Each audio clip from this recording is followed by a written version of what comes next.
welcome back to my channel. Aimee here. So today I just have a little book haul for y'all.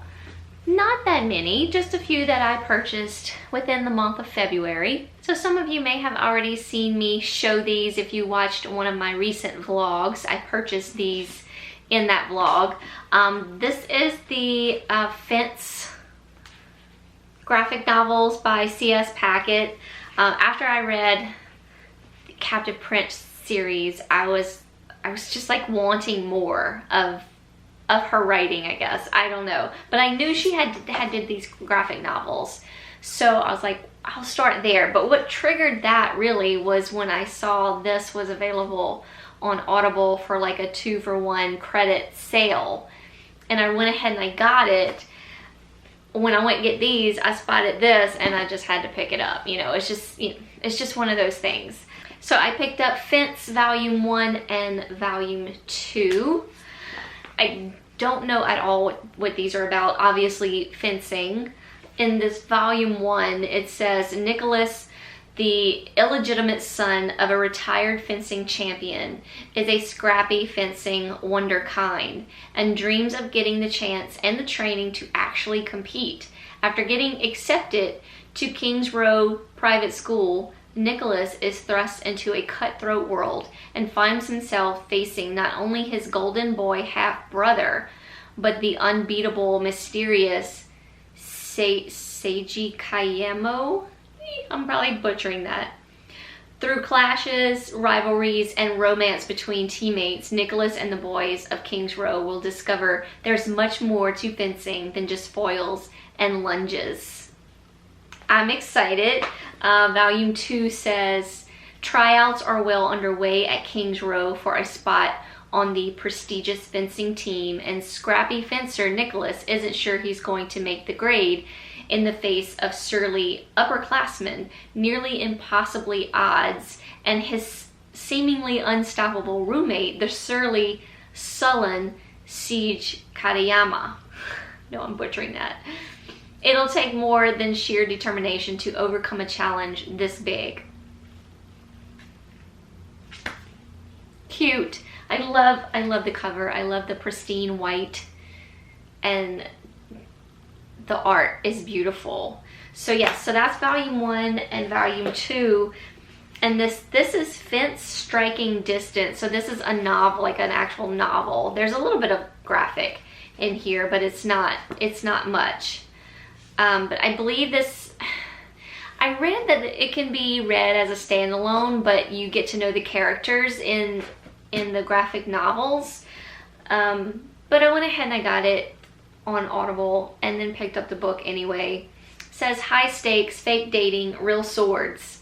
The fencing team at the exclusive Kings Row boarding school doesn't seem destined for glory, but Coach Williams is determined to whip the teens into shape. Nicholas, Seiji, I don't know how to say his name, Harvard, and Aiden couldn't be more different, but Coach knows they'd achieve greatness if they could just learn how to support one another and work as a team. So she assigns the boys a series of bonding exercises that have unintended consequences. The school flirt contemplates his tragic past. An Olympic-bound fencer falls into a criminal scheme, and 2 other teammates explore deep-seated feelings as they practice dating. Will the chaos of each of the boys' blazing emotions tear the group apart, or will it give them just the edge the team needs to win? I don't know. It sounds adorable. I love the art. I just wanted to give it a go. I mean, it's beautiful colors. I mean, look at that. I need to probably get into these quickly because I'm just excited about them. And keeping within the CS Packet, some of y'all have recommended this book to me. I did not know it even existed, so thank you for letting me know about this. But this is The Summer Palace and Other Stories. The bright, might be a little bright for the camera. And these are just some short stories of Laurent and Damon after King's Rising. So I'm excited to get into this. I ordered it on Amazon as soon as one of y'all told me about it. And I got it in just the other day. When all this is over, we could take horses and stay a week in the palace. Follow Damon, Laurent, and the supporting characters of Captive Prince on a series of adventures set in and around the events of the novels and beyond to learn what happens after the final page is turned. Ride with Jord and Aymeric and the Prince's Guard. Follow Damon and Laurent as they dally together in the romance of the Summer Palace. Accompany Charles the Merchant on a caper of delight and disguise in the New Kingdom. Delve into the world of pets as Ansel rises to power in the Varetian court. These stories will astound and enthrall you as they bring the world of Captive Prince alive.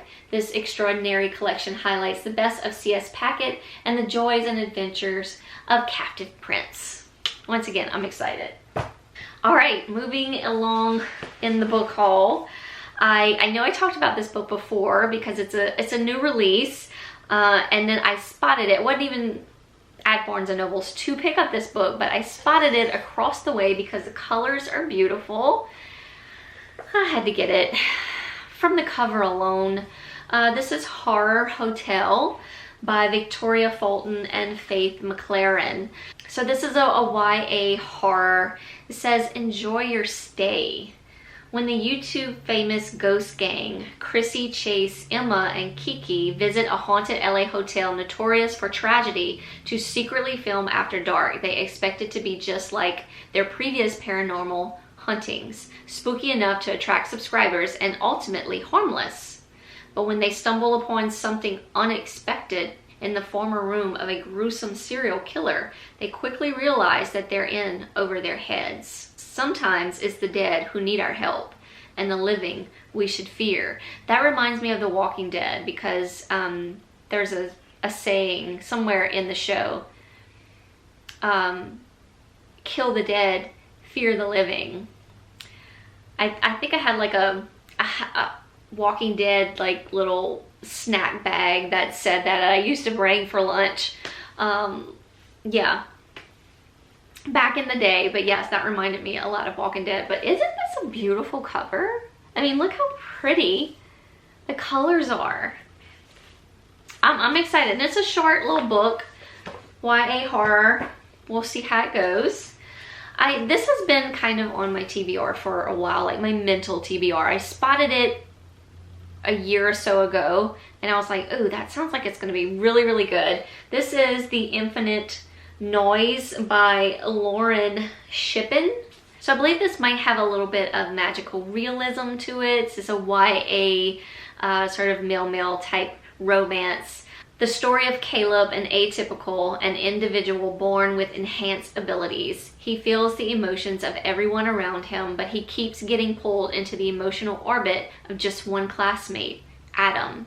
Adam's feelings are big and all-consuming, but they fit together with Caleb's feelings in a way that he's never experienced before, in a way that feels right. Just sounds super cute with that little bitty, like, extraordinary magicalness to it. I don't know what this was, but yeah, like I said, it's kind of been in my mental TBR and I spotted it. Why not? Kind of buy. So there you go. And this one as well has been on my list. This is They Both Die at the End by Adam Silvera. The title always got me, like, do they really? And do I even want to read about it? But I'm intrigued. I'm still intrigued. So one day I'll dive into it. Let me know in the comments if any of y'all have read this book. We here at Last Friend Incorporated are collectively sorry for this loss of you. Our deepest sympathies extend to those who love you and those who will never meet you. We hope you find a new friend of value to spend your final hours with today. So like they get their, like a letter of like, hey, today's your last day on earth, you will die at the end of the day, like, have a good day kind of thing. I don't know, it just always intrigued me And then it says on September 5th, on September 5, a little after midnight, Death Cast calls Mateo Torres and Rufus Emoterio to deliver some bad news. They're going to die in less than 24 hours. Mateo and Rufus are total strangers, but for different reasons. They're both looking to make a new friend on their end day. The good news is there's an app for that. It's called Last Friend. And through it, Rufus and Mateo meet up for one final epic adventure, to live a lifetime in a single day. It's always intrigued me. I don't know why I kept putting off buying it. And then one day I was like, you know what? I'm getting it. So I did. And then because I've heard so many good things about it, I decided to pick up In My Dreams, I Hold a Knife by Ashley Winstead. Not gonna read into this one. It just says 6 friends, 1 college reunion, 1 unsolved murder.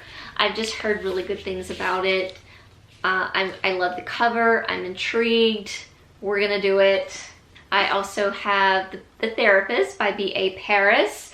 I was skeptic about picking this up because I have heard it's not the greatest, but then I have heard it's not bad. So I don't know. I really loved B.A. Paris's Behind Closed Doors. That was like one of my favorite books that she's written. There was also another one. So I'm trying to find it on my shelf. I don't see it. The Breakdown. The Breakdown was really good as well. But then Bring Me Back. Yes, that was the third book. Bring Me Back. Well, I say third book, but that was the third book I read. It wasn't that... yeah, like I wasn't really into it. I read it. It was okay. Kind of like a 3-star maybe. But so I've kind of just been skeptical of her last couple books. I also had The Dilemma on my shelf. Haven't really heard great things about it either. So yeah, I don't know. But Debbie did just read this and she did say she did like it. So I'm gonna give it a go. I'm not gonna read too much into it. I really don't, honestly, I don't know what this is about. Okay, just kind of skimming through. We follow maybe a young woman and her husband, maybe, or probably a young woman named Alice. Her and her husband have bought a new home, and she discovers something about the woman that used to live in the home who was a therapist, and she sort of gets obsessed with her story. So that's kind of what I got out of skimming the synopsis. But yeah, let me know in the comments, has anyone read this? Liked it? Didn't like it? And then finally, I had to. This is The Night Shift by Alex Finlay, maybe. This is just giving me 90s vibes because it is about the Y2K New Year's Eve, everything's going to shut down kind of story. I remember living through that. Like, I remember being at a New Year's Eve party and wondering, like, what's gonna happen at midnight? Like, I knew in the back of my head, like, nothing really was gonna happen. But then you're also like, but what if? What if everything crashes? Like, what if computers crash? And, you know, what happens then? It's New Year's Eve 1999. Y2K is expected to bring chaos. Planes falling from the skies, elevators plunging to the earth, world markets collapsing, a digital apocalypse. None of that happens, of course. But something did happen tragically that night at a Blockbuster video store, I believe. And now, is it 15 years later? 15 years later, it's kind of happening again. So is it linked to the other incident 15 years before? What does it have to do with Y2K? I don't know. I'm excited about it. I just recently picked, this is my like last purchase. I picked up, I believe sometime last weekend, I picked it up. It just released on March 1st. It was actually at my Barnes & Nobles before the release date. So I was ecstatic and just picked it up without even thinking about it.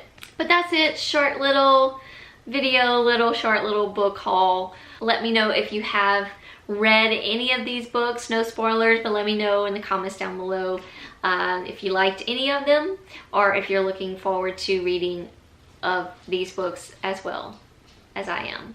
Hope you're all doing well out there. Thanks so much for watching, as always. Hugs from me all around, and I will see y'all very soon in a new video. Bye, y'all.